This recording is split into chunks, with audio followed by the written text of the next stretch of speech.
ভাবুন তো, একই সময়ে ভারতের রাজধানী নয়া দিল্লিতে হাজির হয়েছে রাশিয়ার পররাষ্ট্রমন্ত্রী সের্গেই ল্যাভরভ এবং ইরানের পররাষ্ট্রমন্ত্রী আব্বাস আরাঘচি, কারণ ব্রিক্সের ফরেন মিনিস্টার মিটিং। কিন্তু এই সফরের আসল গুরুত্ব শুধু একটা মিটিংয়ের মধ্যে সীমাবদ্ধ ছিল না।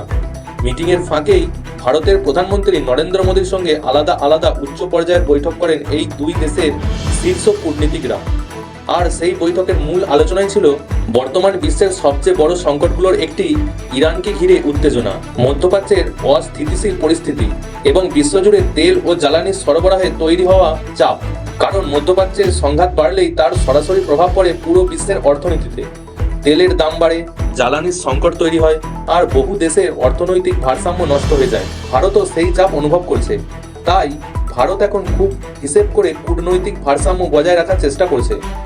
একদিকে রাশিয়ার সঙ্গে সম্পর্ক ধরে রাখা, অন্যদিকে ইরানের সঙ্গেও যোগাযোগ শক্ত রাখা। এখানেই ব্রিক্সের গুরুত্ব আরও বেড়ে যায়।